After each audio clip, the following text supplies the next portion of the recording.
I think when I was younger and people were paying for a lot of my racing, you take it for granted. I took it for granted.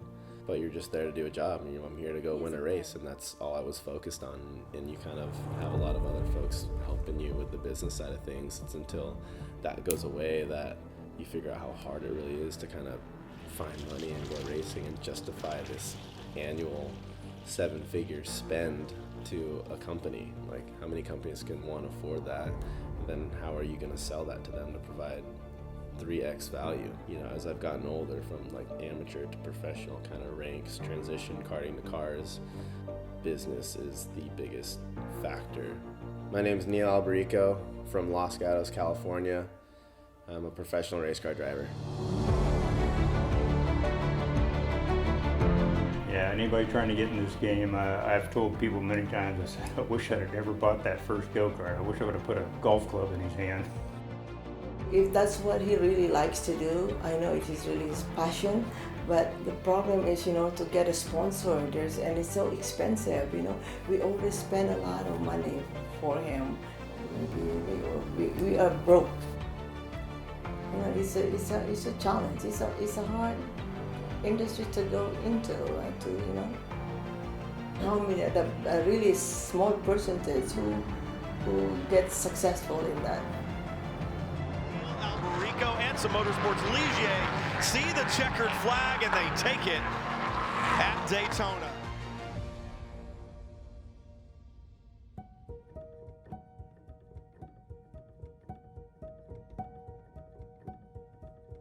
Growing up in Northern California, that's where my dad's from. It's where I was born and raised. Started riding motorcycles with him. He raced motocross in the 60s and 70s. Motocross and motorcycles turned into go-karting through like my teenage years, and then after I graduated high school, went straight into cars, and I've had a professional career for the last 7-8 years. And it was always a year-to-year thing. It's never like, this is what I'm gonna do for the rest of my life. It's like, I think I can do this for another year, and then I don't know what's gonna happen after that. And 8 years later, I'm still doing it. Karting took up most of my adolescent years, and it was just a weekend thing. It was a hobby, passion. I was good at it. I was fast. And I'm Lauren Alberico, father of Neil, and originally from Northern California, about an hour north of Sacramento, a farming community that I grew up in. Out of high school, I moved here to the Bay Area. We used to do the parking lot racing for a year until we got bored with that, and finally joined a local club over in Stockton area, and spent the next 8 years in karting from club level to national level. And it was like, we don't see a future behind 1 or 2 years maybe. Like, how can we afford to do this crazy expensive sport? Every year somehow I find my way back in a race car, and that's the blessing. I'm Neil's mom. My name is Nora. My maiden name is Panganiban. Actually, that's Filipino, so you say Panganiban. But here, they say Panganiban, and my husband is Alberico, so I'm Nora Panganiban Alberico. I came here in 1986 from the Philippines. To see where she's come from, just one generation removed, to come to America, and now her son, I'm like another extreme example. I'm a professional race car driver. My mom came from nothing, but I didn't think like that when I was in high school, being a shithead, you know what I mean? You're just you're a kid, you don't know. I grew up in a very small island in the Philippines, and I want him also to know where I came from, how life is, so he will value more what his life, his life here in America, because he has everything. So I think doing that, it has opened his mind that he knows he's a lucky boy. I grew up in the Filipino culture is so family oriented, and my dad is just working class guy, didn't go to college, started his own business with his brother, and worked with his hands, was that kind of guy, handyman, plumber by trade, just did whatever he could to work hard and get by. My dad was born and raised in Chico on a ranch. My mom's from the Philippines, so I've got this crazy mix of cultures growing up.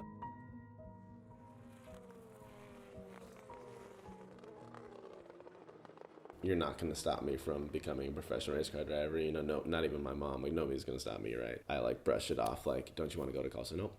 Like, you don't even finish your sentence. I'm not going to college. I'm going to Europe, and I'm going to pursue this. I think growing up, especially as, like, the career path that I chose is very unconventional. I didn't go to college and have interest in going to college or getting a traditional education. You know, my dad didn't go to college, and he's always encouraged me to do what I love and what I'm good at, and I'm very blessed to have, like, found that at a super young age and have taken advantage of it and gotten really far. And he went to one semester at a local college here, junior college, and came home about November and said, "Dad, I just can't quit racing." I said, "Well, what do you want to do?" He says, "I want to go to England." Middle of January, he was in England running the British Formula Ford Series for a year. And that was probably the big pivotal point that this is going to be serious. You're going to quit college. And his mom didn't like that. She wanted to be a doctor. Like I told her, I said, you can't make him do something he doesn't want to do. He'll just be unhappy. And I said, we can afford it, so let's let him go. So away he went. First, I thought it was just gonna be a hobby, but then later on, you know, it becomes his passion, and he really wants to pursue it. Being a Filipino, and our culture is that all kids has to go to finish college, so, you know, to have a degree. I have a little more empathy for my mom now, but then when I was deciding this career path, I didn't understand her logic of, like, why don't you want to go to college? And I think now that I'm older and understand where she's come from and how she was raised, and getting an education was the biggest deal for her growing up, to get a job and to come to America and become a nurse and feed her family and provide for her family and give her children the same opportunity, and then I deny that opportunity, you know? It was, like, probably mind-blowing to her, but I didn't understand it when I was younger. Not that it was, like, a big deal, but it was just one of those things that, like, oh, my dad gets me, my mom doesn't, but you get older and wiser. So he came back and he heard about at the time, it's called Mazda Road to Indy. They have a 3-ladder system. Starts out with a USF 2000 car, 2-liter. Next step was the Pro Mazda. We ran some of the last years of the old rotary version. And then you go into the Indy Lights. And you ran 2 years in each of those series, which is kind of the standard run. 1 year to learn, next year to win. I think that is, now we have something to, like, the team wants me and they've said it and this is how much they need and they're going to bat. So yeah. I think that's, I need to keep pushing Rye and Griot's. Yeah, I get on the phone. Yeah, I tell Rye you're really looking at about 100,000, and I mean you could do it for less, but it would be tight or something. Yeah. And like to have a discussion. Right. Well, I think my next step too is, like, after I have that conversation with him, is to see what Lamborghini is willing to offer. Like, hey, change is giving me an opportunity to get into the series. If you guys give me the thumbs up and allow me to pair with their pro, then what else can we offer our potential sponsor to, like, make it happen? All the years karting in the Formula cars he's been through, you know how to drive. It becomes finding the money, finding a sponsor that'll back you and believe in you and willing to put at least 3 years of funding behind you. It's not easy, but, like, you have to figure out what you want. And, like, I really want to become a professional race car driver. How do I do that, right? You got to get on the phone. You need money to go racing. How do you find sponsorship? Do you need a manager? I can't afford a manager. I don't have an agent, so I got to do it all myself. You have to build those relationships. You have to take the weekend to go fly the racetrack just to go network with folks, knock on doors. And the frustrating thing is, like, it's like the double-edged sword of being super driven and ambitious. Like, you can't make people call you back. You can't make people answer emails. And, like, what do I do with my free time? Okay, you can train. You can get on the bike and go for 100 miles or go to the gym and do these things. But it's like I find myself, the world's not moving fast enough for me, you know? But it's a challenge, right? Like, I wish I could go shoot hoops and get better at my craft, but I can't. It's like this frustration that you have to deal with, especially this time of year in the off season when, like, you did a season, it's over, now you spend the next 4 or 5 months with the holidays while people are off on vacation, and I, like, get anxiety because I need to figure out what I'm gonna do for next year. You got no money, you got to renegotiate sponsors, teams, guys that you're gonna be co-driving with, and it's not, like, published. You have to go call people and find out what's going on. My days consist of split 50-50, balancing like office work and phone calls, emails versus physical training and working with a sports psychologist, dealing with all the challenges that you face throughout the off season of, zero security. Am I going to be doing this? Should I go back to school? Should I get a job? Can I pay rent today? Or the things like that, like all cross your mind, and then it's a challenge, right? And if you don't have a good result, is that result because of you? Is it because you're not working hard enough? Or is it because you had an engine failure, something's out of your control, and you have to kind of separate yourself from those sorts of things? I think when I was younger, the result was like always on my shoulders, and that drove me to be better. But in the off season, for me anyway, it's just about keeping my mind in check, because I can just let myself wander if I'm not busy doing something. I drive myself nuts. I'm my own worst enemy. You got to have 3 years, or you won't succeed. First year's a learning year. Second year, you step it up a notch, and third year, you hope you're running in the top 5 or challenging for a win. And by that time, you can kind of make your mark, and teams recognize you. You've kind of set yourself, but you got to get in there. And we're talking, millions, 3 to 5 million probably before you can even start talking to a team. You never give up. I mean, if this is your dream, you never give up. He's always been like that, though. Even I noticed that attitude in early high school, and he just never stops. And once he puts his mind to doing something, he's on it. So I'll admire him for that. Well, yeah, and I would tell Change Racing that you're going to work on it. You're optimistic that you can find 30, maybe 50, and just say, you got you guys working on it. We're not too worried about that. I want to focus on getting you in a ride, and then we'll figure it out. We'll figure something out.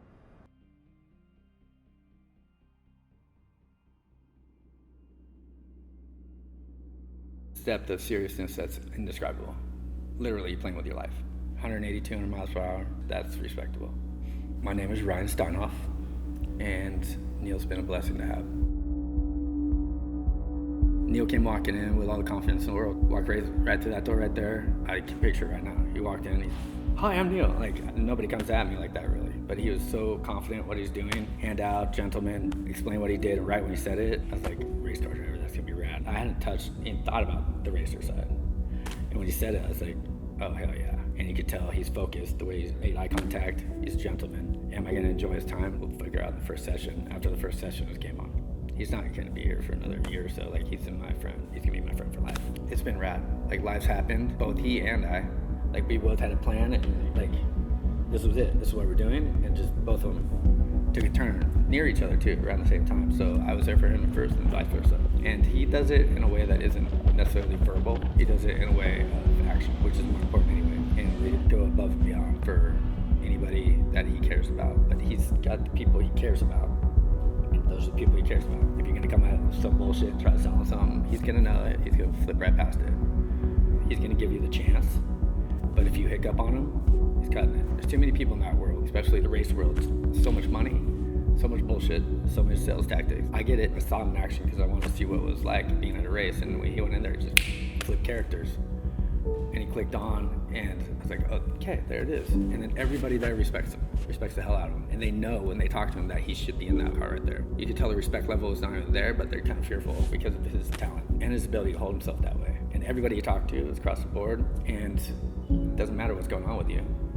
You gotta click on it, dude. And we both wear our heart on our sleeves. It's a juggling act sometimes, exhausting. All worth it though. It's all worth it. Truly. Nobody gets it. It's a fear or it's a heightening adrenaline that's untappable.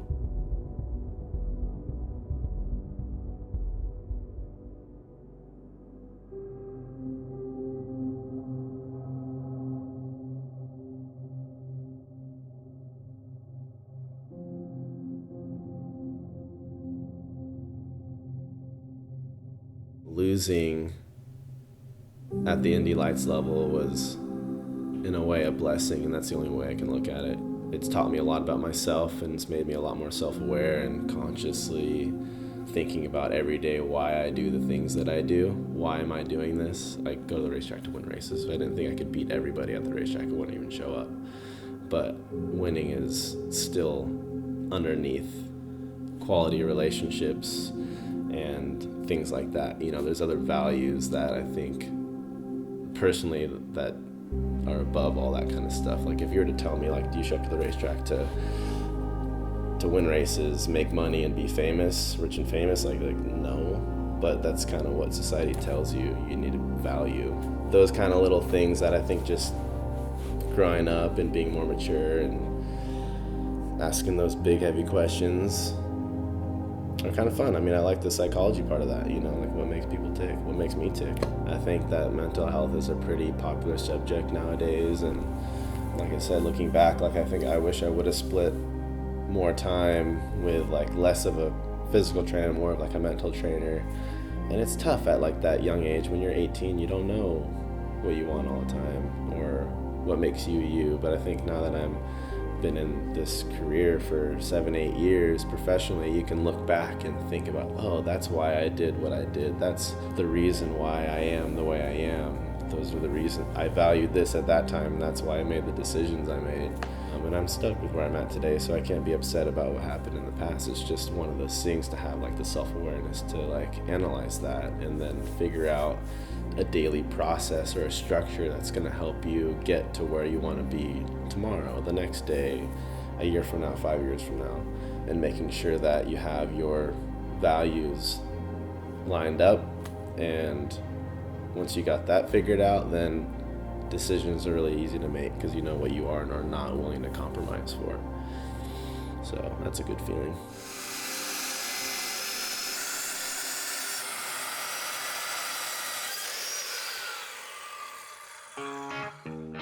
My dad's always been a handy guy. We're fixing up stuff around the house and all these little projects. Working in the garage was not meant for cars. That's meant for like machines.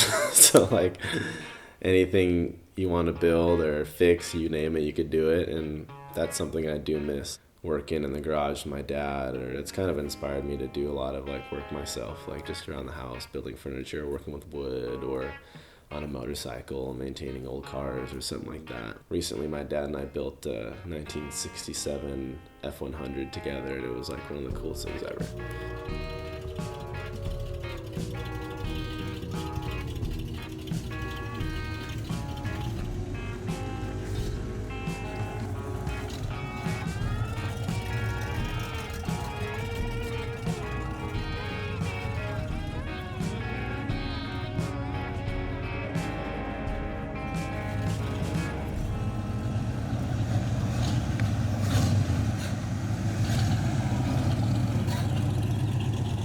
Nice trophy. Yeah, that's the first one.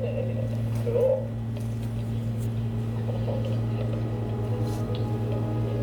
You win money, small money, when you're racing go-karts. There's $1,000 here, $1,000 there, racing go-karts when you're like in high school. But it's, you know, you spend $5,000 to go do that race, so you're not really making money, but it's considered professional because someone's writing you a check, you know.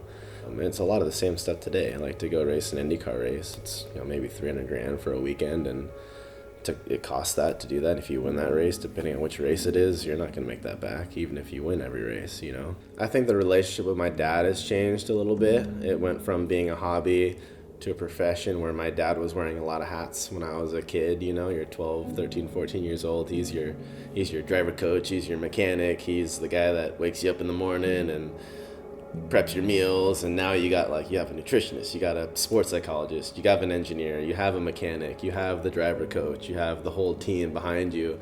So like slowly over the last decade, been taking away this responsibility from my dad. It's a challenge, just like any professional sport. And I even struggle with the title, I'm a professional race car driver. Like, I don't go around the street introducing myself as like I'm a professional race car driver. It just seems weird to say. You know, I think it's one of those things that it's not, that's what I do, it's not who I am. And I want people to get to know me before labeling me the stereotype that is like what you think a race car driver is. Because like 90% of the time, like, it's not what you think, you know. And especially in this sport where I grew up, it's like, oh, it's fast, it's loud, you get to travel the world, drive fast cars, expensive cars. you don't make a lot of money, you spend a lot of money.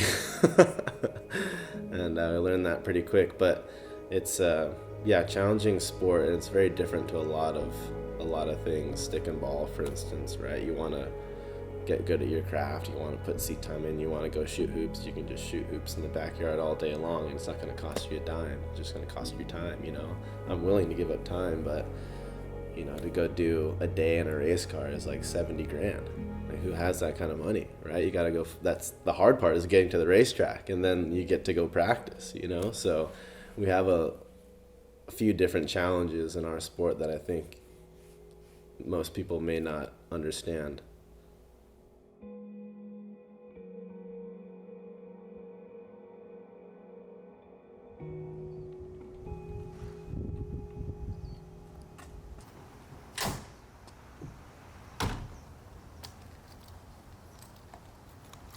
You're not going to get to the track without money, unfortunately, in this sport. So where's that going to come from? My parents can't afford to do it, so it's got to come from somebody else, whether it's a private investor or a scholarship or, you know, some sort of business-to-business relationship. So it's a challenge, and I've definitely had a lot of mentors in my life, just with the relationships I've made with past sponsors and Rising Star Racing, the Team USA Scholarship. Like, a lot of those guys know that difficult part of the sport, and their purpose is to educate young drivers and help them overcome that challenge where talent can overcome money, which is something that's pretty common in our sport, unfortunately. But that just means there's more to being a driver than just being a driver, which is part of the game, and you got to learn how to play it. Over the last 10 years, my entire career, like, I would have never got here without people. You know, I would never made it to like the Indy Lights level without people and mentors and people that have believed in me and my talent and who I am outside of just being a race car driver and winning races. I'm passionate about doing for somebody what others have done for me, you know, so it's the whole giving back thing. And I do think that it's a cliche. It seems like people say that they want to give back and do this, but like, this has really been like a crazy journey to become a professional race car driver. Like, it's one of those questions, like, how did you get into that? And it's like, I don't even have a simple answer for you, but somebody helped me get here. I would be doing a disservice to not do the same for somebody else, you know what I mean? Because these are the people that have taught me how to be like this, to be generous and to be helpful and to be kind of a mentor to somebody who needs help. So I'm passionate about that too, and my story is just starting, right? Like, I like to think I've got a lot of life left to live, so yeah, we'll see where it goes. We bought him a plaque that says Neil, the meaning of every name is to the champion. I'm always hoping that it's going to be a champion. I'm dreaming.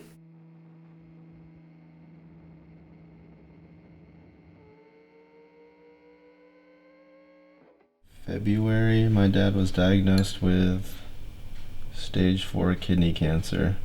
Right after you actually did his interview, he was diagnosed while you and I were up in Los Gatos.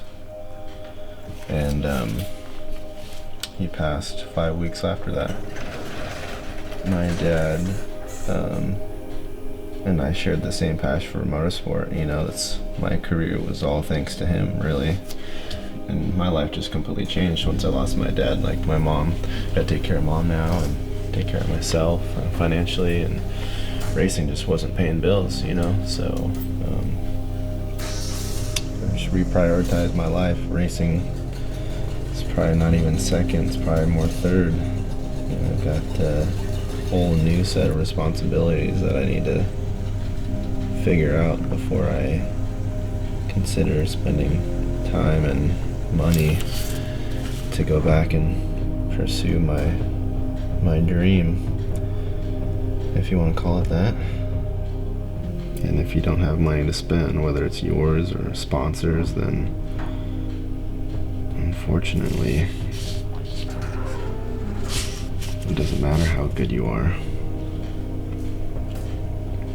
If the best driver in the world doesn't have any money behind him, whether it's from the team or from a sponsor or from family or something like that, probably not gonna make it. sadly enough. But hell yeah, I still want to go fast.